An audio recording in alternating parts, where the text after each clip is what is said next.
গৌরবের আগের বউকে এনে নন্দিনীর সঙ্গে বিয়ে ভাঙলো বলরাম। হ্যাঁ বন্ধুরা, সম্পূর্ণটা জানতে ভিডিওটা প্রথম থেকে শেষ পর্যন্ত দেখতে থাকুন। ধারাবাহিকের শুরুতে দেখা যাচ্ছে পরশুরাম তো মায়াকে ফোন করেছে, মায়াকে ফোন করে বলছে যে আমি ফাইলগুলো ভালো করে স্টাডি করে নিচ্ছি, ঠিক আছে, আর ওই ফাইলের ভেতরে কিন্তু গগনেন্দ্রনাথেরও নাম রয়েছে।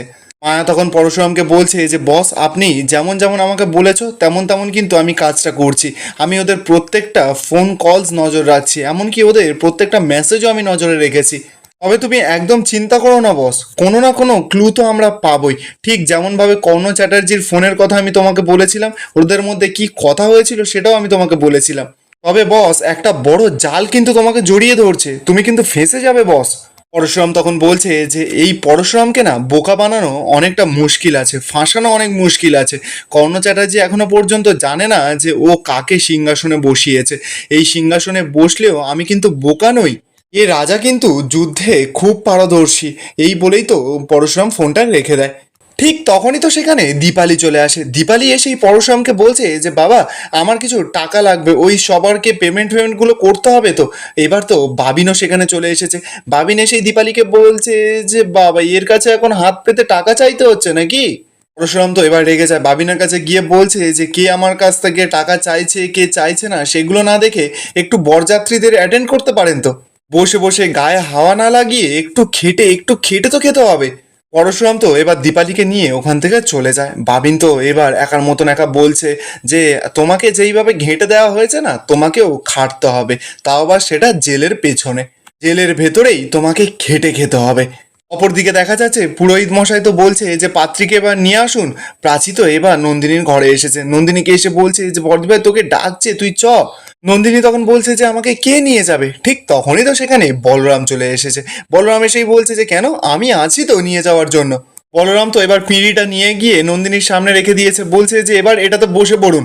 নন্দিনী তো এবার অবাক, বলছে যে আপনি আমাকে নিয়ে যাবেন। বলরাম তখন বলছে যে হ্যাঁ, আমি নিয়ে যাব, শুভ কাজে দেরি করে কি লাভ বলুন তো।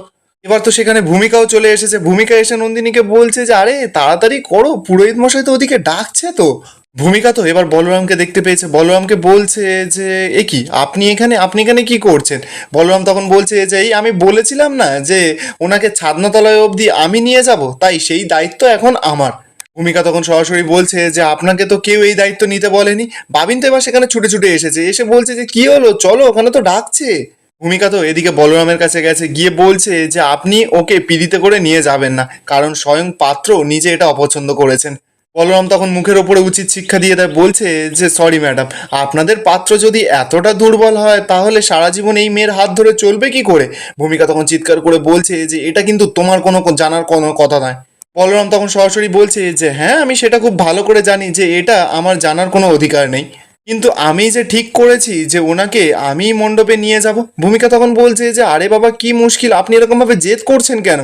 পরশুরাম তো এবার সরাসরি এসে বলছে যে হ্যাঁ, ওই নিয়ে যাবে, ওই মণ্ডপে নিয়ে যাবেই। বাবিন তো এবার রেগে মেগে পরশুরামের উপর চিৎকার করছে, বলছে যে এই সিদ্ধান্ত নেওয়া তুমি কে। পরশুরাম তখন সরাসরি বলছে যে আমি আমি এই বাড়ির জামাই, যে মুখার্জি ইন্ডাস্ট্রির মাথার উপরে বসে আছে। আর এখন তো এমনিতেও আমার কথা মতনই সব কিছু হচ্ছে, তাই না। ভূমিকা তখন টোন কাটছে, বলছে যে বাহ, চমৎকার, ভালোই তো ম্যানেজ করে ফেলেছো, খুব চতুর তুমি, আমি বুঝতে পেরেছিলাম। পাঁচি তখন সকলকে শান্ত করে বলছে যে প্লিজ এখন ঝগড়াঝাটি করার সময় নয়, ওইদিকে কিন্তু পুরোহিত মশাই যাচ্ছে, ডাকছে, যেতে হবে। বলরাম তো এবার সকলকে বলছে যে দেখো, নন্দিনী ম্যাডামের সামনে কিন্তু পিঁড়ি পাতা আছে, নন্দিনী ম্যাডাম যদি আমাকে বারণ করে তাহলে আমি ওনাকে নিয়ে যাব না। কিন্তু এই বলেই তো সঙ্গে সঙ্গে বলরাম দেখতে পাচ্ছে যে নন্দিনীকে যে হারটা বলরাম দিয়েছিল সেই হারটা নন্দিনী খুব সুন্দরভাবে পড়েছে। বলরাম তো এবার সকলকে বলছে যে তাহলে আমি কনসার্ন তো পেয়ে গেছি, পারমিশন পেয়ে গেছি। সকলে তো এবার অবাক। ভূমিকা তখন বলছে যে কেন, কি দেখে বুঝলে। বলরাম তখন জানাচ্ছে যে এই যে নন্দিনী ম্যাডাম আমার দেওয়া হার নিজের গলায় এত সুন্দরভাবে পড়েছে। বলরাম তো এবার নন্দিনীকে বলছে যে থ্যাংক ইউ। পরশুরাম তো এবার বলরামের কাছে যায়, গিয়ে বলছে যে এই থ্যাংক ইউ বলছিস কেন, তোর উপহার প্রত্যাখ্যান করবে কি করে বলতো।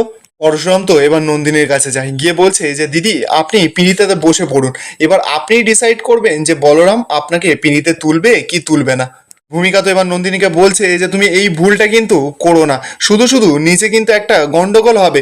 বাবিনও তো তখন নন্দিনীকে বলছে যে হ্যাঁ, আমিও বলছি, কিন্তু শুধু শুধু নিচে একটা কেওয়াস তৈরি হবে। নন্দিনী তো এবার মুখ খুলেছে, বলছে যে কোনো মানুষ যদি পিঁড়ে ধরে আমাকে মণ্ডপ পর্যন্ত নিয়ে যায়, 7 পাকে ঘুরিয়ে দেয় আর শুভদৃষ্টি পর্যন্ত থাকে, আর তাতে যদি তার অসুবিধা হয়ে থাকে, তাহলে তো বলরাম বাবু ঠিক কথাই বলেছে, সে আমার হাত ধরে সারা জীবন চলবে কি করে। নন্দিনী তো এবার বলরামের আনা পিঁড়িটার ওপরে বসে পড়ে। পরশুরাম তো বলছে যে বন্ধু চলো তাহলে, পারমিশন হয়ে গেছে।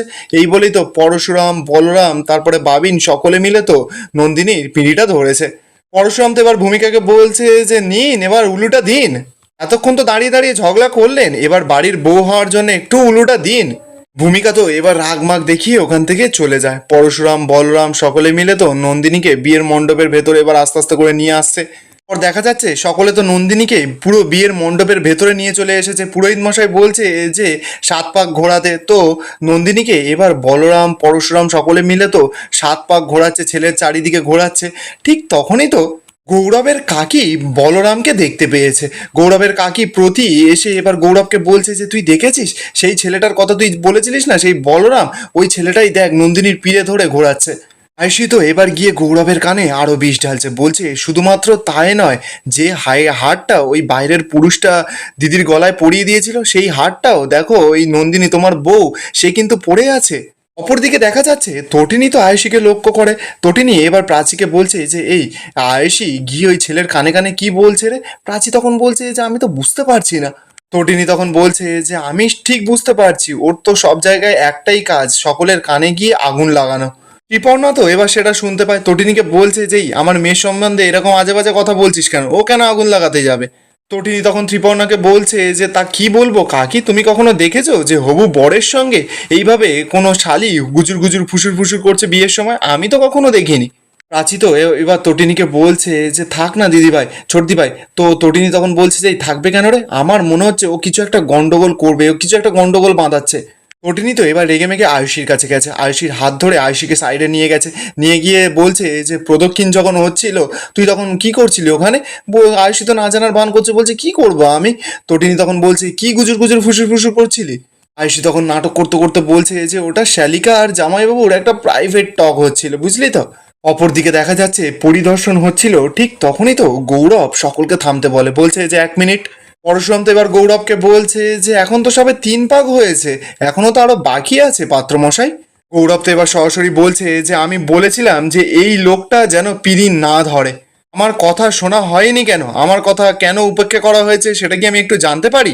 গৌরবের কাকি প্রতিও তো তখন চিৎকার করে বলছে যে আমিও তো সেটাই বলেছিলাম, আর ও তো বারবার করে বলেছিল যে এই ছেলেটা মানে বলরাম বলে ছেলেটা যেন কোনো পিড়ে ফিরে না ধরে, আর ও তো কী সব গয়না টয়নার কথাও বলেছিল। গৌরবের কাকা তখন প্রতীকে বলছে যে কোন গয়নার কথা বলছো, কোন গয়নার কথা বলছো, আমি তো গয়না ফয়নার ব্যাপারে কিছু জানি না। গৌরবের বাবা তখন ব্যাপারটাকে ধামাচাপা দেওয়ার জন্য বলছে যে এইসব কথা এখন থাক না, প্রদক্ষিণ শুরু করো, তোমরা প্রদক্ষিণ শুরু করো।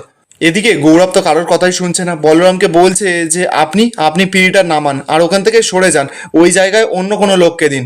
পরশুরাম তো এবার সরাসরি গৌরবকে বলছে যে আপনি প্লিজ এখানে সিন ক্রিয়েট করবেন না, এতে কিন্তু পাত্রীর অসম্মান হবে। গৌরব তখন চিৎকার করে বলছে যে অসম্মান, অসম্মান তো হচ্ছে আমার। গৌরবের কাকি প্রতি তখন বলছে যে হ্যাঁ অসম্মান তো ওরই হচ্ছে, ও তো বারবার করে বলেছিল যে ওই বলরাম বলে লোকটা যেন পিনি না ধরে। বিয়ের আগেই মেয়ে এখন থেকে কথা শুনছে না, বিয়ের পরে তাহলে কি করবে। গৌরবের জেঠু তো তখন বলছে যে হ্যাঁ আমাদের ছেলে গৌরব যখন বলেছে যে ওই লোকটা পিনি ধরলে আপত্তি আছে, তারপরে ওই লোকটা পিনি ধরলো কেন। আর এখানেই আজকের এপিসোডটা শেষ হয়ে যায়। আপনাদের কি মনে হচ্ছে, নন্দিনী কি শেষমেশ তাহলে গৌরবের সঙ্গে বিয়েটা রেগে মেগে ভেঙে দেবে?